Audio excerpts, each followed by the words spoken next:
السلام علیکم. آپ ملاحظہ فرما رہے ہیں صدائے محرومین چینل اور میں ہوں آپ کا ہوسٹ طالب نقوی ایڈوکیٹ. ناظرین, ای او بی آئی کے پینشنز کے حوالے سے ایک بات کرنے جا رہا ہوں اور میں یہ سمجھتا ہوں کہ یہ بات جو ہے اوور آل پینشنز کے مفاد میں ہے. اور وہ معاملہ کچھ یوں ہے کہ قومی اسمبلی کی خصوصی کمیٹی برائے متاثرہ ملازمین کی سفارشات کے تحت سرکاری ملازمین کی بحالی اور مستقل کرنے کے خلاف کیس جو ہے وہ اسلام آباد ہائی کورٹ میں دائر کیا گیا تھا اور اس میں تمام وزارتوں اور محکموں کو خصوصی کمیٹی کی سفارشات پر عمل درآمد سے روک دیا گیا ہے. یہ اس لیے اچیومنٹ ہے کہ جن محکموں کی خصوصی کمیٹی کی سفارشات پر جن وزارتوں اور محکموں کے بارے میں عمل درآمد پر روکا گیا ہے ان میں ای او بی آئی بھی شامل ہے.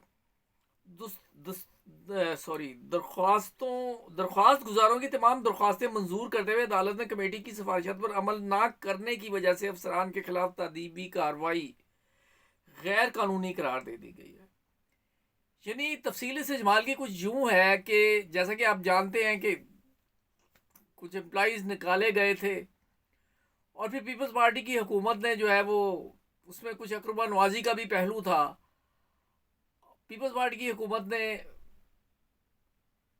عدالتوں کے فیصلوں پر توجہ نہ دیتے ہوئے کمیٹی قائم کی اور اس کمیٹی نے یہ سفارشات کی کہ انہیں ایڈجسٹ کیا جائے. اب یہ کورٹ نے ایک دبنگ فیصلہ کیا ہے. اگر کمیٹی کے ملازمین کی بحالی کی سفارشات پر عمل ہوا ہے تو محکمے ان احکامات کو ختم کریں. قومی اسمبلی کے رولز آف بزنس کے تحت اسپیشل کمیٹی اپنے مقرر کردہ اختیارات سے تجاوز نہیں کر سکتی. وفاقی حکومت نے بھی خصوصی کمیٹی کی سفارشات کو سپورٹ نہیں کیا. اسپیشل کمیٹی یعنی اگر حکومت بھی نہیں کر رہی تو پارلیمنٹ کو اتنا بے اختیار تو اختیار والا نہیں نہ ہونا چاہیے کہ وہ جو جی میں آئے کرے. اور میں جیسا کہ آپ کو بتایا اس سے پہلے بھی کہ کمیٹی نے ای او بی آئی کو عدالتی فیصلے سے برطرف ہونے والے 358 ملازمین کو بحال کرنے کا حکم دیا. ان تمام اقدامات سے تاثر دیا گیا کمیٹی قانون سے بالاتر ہے اور انہیں مینڈیٹ سے یعنی تجاوز کیا ہے انہوں نے. خصوصی کمیٹی کے کام سے یہ تاثر بھی تھا کہ وہ اداروں میں اختیارات کی تقسیم کی اسکیم کے خلاف کام کر رہی. ایف آئی افسران کو کرمنل پروسیڈنگ کے لیے شو کاز نوٹس جاری کیے جن کا کوئی قانونی حیثیت نہیں ہے.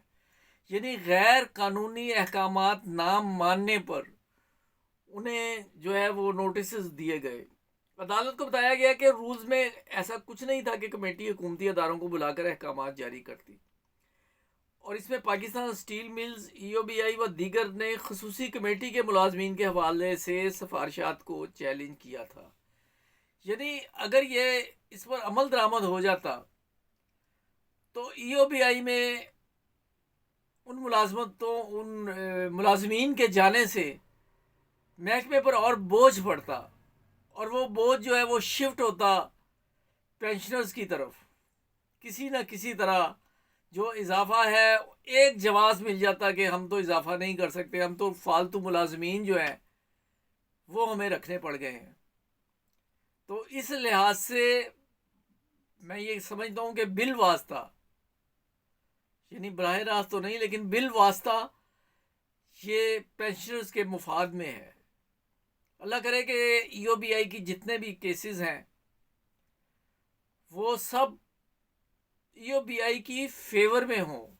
یعنی ای او بی آئی نے جو کیسز کیے ہوئے ہیں لوٹ مار کے حوالے سے, اگرچہ ای او بی آئی کی موجودہ انتظامیہ سے بھی کوئی خیر کی توقع نہیں ہے, لیکن بہرحال ای او بی آئی کو مضبوط ہونا ضروری ہے اور اس کے لیے ضروری ہے کہ سخت قوانین بنائے جائیں کہ جہاں قانون کے تحت کنٹریبیوشن ضروری ہے وہاں کنٹریبیوشن ہو. آج کے لیے اتنا ہی ناظرین. اینڈ اگین وی سے کہ we stand with all teachers. اجازت دیجیے. اللہ حافظ.